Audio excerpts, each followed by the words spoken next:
अल्हम्दुलिल्लाहि रब्बिल आलमीन वस्सलातु वस्सलामु अला खातमिन नबिय्यीन व अला आलिहि व सहबिहि अजमईन अम्मा बाद। बिस्मिल्लाहिर रहमानिर रहीम। कैसे हैं दोस्तों नबी रहमत सल्लल्लाहु अलैहि वसल्लम ने नबवी तबलीग व मुजाहिदाने ज़िम्मेदारियों के बावजूद एक भरपूर घरेलू ज़िंदगी गुजारी है। जिस तरह नबी करीम सल्लल्लाहु ताला अलैहि वसल्लम की ज़िंदगी के दिगर पहलू हमारे लिए उस्वे हसना हैं, इसी तरह घरेलू ज़िंदगी भी काबिल तक़लीद और हमारे लिए एक अमली नमूना है। आज आपके सामने नबी करीम हबीब किबरिया सल्लल्लाहु अलैहि वसल्लम की आयली ज़िंदगी के चंद गोशे में बयान करूँगा। आप देखें कि हुज़ूर सल्लल्लाहु अलैहि वसल्लम की आयली ज़िंदगी कितनी हसीन है। आका करीम सल्लल्लाहु ताला अलैहि वसल्लम ने इरशाद फरमाया कि खैरुकुम li अहलिही व अना खैरुकुम li अहलिही। तुम में बेहतरीन शख्स वो है जो अपने घर वालों के साथ अच्छा है, और तुम में सबसे ज़्यादा अपने घर वालों के साथ बेहतर रवैया रखने वाला मैं मोहम्मद मुस्तफ़ा हूँ। किसी भी इंसान के अखलाक की सबसे बड़ी आजमाइश उसके घर में अपने घर वालों के सामने होती है। घर वालों के साथ उसका सुबह शाम वास्ता पड़ता है। यही वजह है कि इंसान अपने घर में अपने मिजाज की असलियत छुपा नहीं सकता। इसलिए हुजूर सरवर कौनैन सल्लल्लाहु अलैहि वसल्लम ने फरमाया कि जो घर वालों के साथ अच्छा है वही शख्स तमाम इंसानों से बेहतर होगा।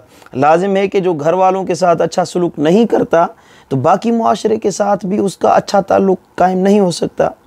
आप सीरत की कुतुब का मुताला करें तो पता चलता है कि आका इनामदार रऊफ़ रहीम नबी सल्लल्लाहु अलैहि वसल्लम अपने अहले खाना के साथ किस तरह भरपूर ज़िंदगी गुजारते थे। अब सल्लल्लाहु अलैहि वसल्लम की खारजी ज़िंदगी की ज़िम्मेदारियाँ इतनी मुतनव्वे और वसी तर थीं कि उनके साथ अपने अहले खाना और ख़ानदान के अफराद के लिए वक्त निकालना और उनके हुकूक की रिआयत करना आज के ज़माने में अगर हम अंदाज़ा लगाएं तो एक बहुत ही मुश्किल तरीन काम होगा, एक मुश्किल बात होगी। लेकिन हयात मुबारका का मुताला करें तो इस बात पर हमें खुलकर वजाहत हो जाती है कि अज़वाज मुतहरात हों या औलाद और ख़ुद्दाम हों या अक़रबा और मुतअल्लिकीन या अहबाब हों, आप सल्लल्लाहु अलैहि वसल्लम हर एक के हुकूक की रियायत फरमाते। आप सल्लल्लाहु अलैहि वसल्लम अपने मातहत अफराद के लिए तुंदखू सख्त गिर सरपरस्त होने के बजाय बीवियों के हक़ में एक मोहब्बत करने वाले शोहर, औलाद के हक़ में एक शफ़ीक और मेहरबान वालिद, और ख़ुद्दाम के लिए एक फ़राख चशम और हलीम और बुर्दबार आका थे। सईदा आयशा सिद्दीक़ा रज़ियल्लाहु ताला अन्हा बयान फरमाती हैं कि मैं एक सफ़र में रसूलुल्लाह सल्लल्लाहु अलैहि वसल्लम के साथ थी, हमरा थी, और आपने उस सफ़र में मेरे साथ दौड़ का मुकाबला किया, भागने का। इस मुकाबले में मैं तेज़ दौड़ी और आप सल्लल्लाहु अलैहि वसल्लम से सबकत ले गई। कुछ अरसे के बाद फिर दोबारा आप सल्लल्लाहु अलैहि वसल्लम ने मुकाबला किया, तो इस मरतबा रसूलुल्लाह सल्लल्लाहु अलैहि वसल्लम मुझसे आगे निकल गए। आप मुस्कुराते और फरमाते, आयशा ये उस जीत का बदला है जो पहले तू मुझसे जीत गई थी। और एक हदीस मुबारक में आता है, सईदा आयशा सिद्दीक़ा रज़ियल्लाहु ताला अन्हा से किसी ने पूछा कि रसूलुल्लाह सल्लल्लाहु अलैहि वसल्लम घर में किस तरह ज़िंदगी गुजारते थे, रसूलुल्लाह सल्लल्लाहु अलैहि वसल्लम की घर में क्या ज़िंदगी थी, क्या मामूलात थे। तो सईदा ने जवाब दिया कि कान बशरम मिनल बशर, आप आम इंसानों की तरह ही ज़िंदगी गुजारते थे, यानी एक पाकीज़ा और एक भरपूर ज़िंदगी आप गुजारते थे। आप सल्लल्लाहु अलैहि वसल्लम का एक मामूल था कि जब घर में दाखिल होते तो सबसे पहले आप सल्लल्लाहु अलैहि वसल्लम सलाम करते, और सलाम का अंदाज़ ऐसा होता कि सोने वाले बेदार ना हों, और जो बेदार हों तो वो सारे सलाम की आवाज़ सुन लें। अगर घर में कोई छोटा मोटा काम होता तो ख़ुद अंजाम दे लेते। हज़रत असवद रज़ियल्लाहु ताला अन्हु रिवायत करते हैं कि सईदा आयशा सिद्दीक़ा रज़ियल्लाहु ताला अन्हा से पूछा गया कि रसूलुल्लाह सल्लल्लाहु अलैहि वसल्लम घर में आकर क्या करते हैं।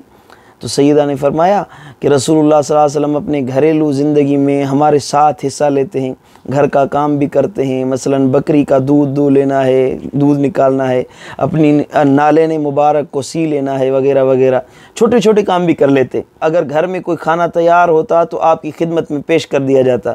अगर आपकी मरगूब ग़िज़ा होती, पसंदीदा चीज़ होती तो तनावल फरमाते, वरना खामोशी इख्तियार फरमा लेते। कभी भी रसूलुल्लाह सल्लल्लाहु अलैहि वसल्लम खाने से ऐब नहीं लगते थे, ऐब नहीं निकालते थे। और दिन के खाने के बाद थोड़ी देर कैलूला भी फरमाते। रात में इशा की नमाज के बाद गैर ज़रूरी जागने को बिल्कुल रसूलुल्लाह नापसंद फरमाते। और आपका बिस्तर मुबारक बिल्कुल मामूली होता और बसा औक़ात तो चमड़े का बिस्तर होता और उसमें खजूर की छाल भरी हुई होती और आप सल्लल्लाहु अलैहि वसल्लम उसी बिस्तर पर, सादा बिस्तर पर आराम फरमाते।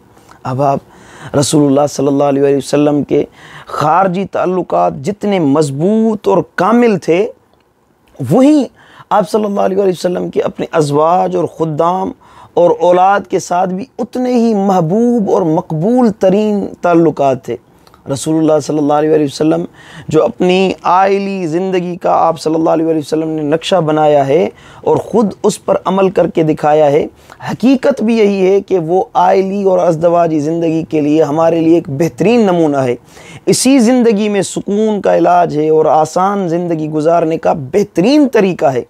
आप सल्लल्लाहु अलैहि वसल्लम की हयात तय्यबा के आईने में अगर हम अपनी ज़िंदगी गुजारना शुरू करें तो यकीन जाने दुनिया तो दुनिया, आखिरत भी हमारी संवर जाएगी। अल्लाह ताला अमल की तौफीक अता फरमाए।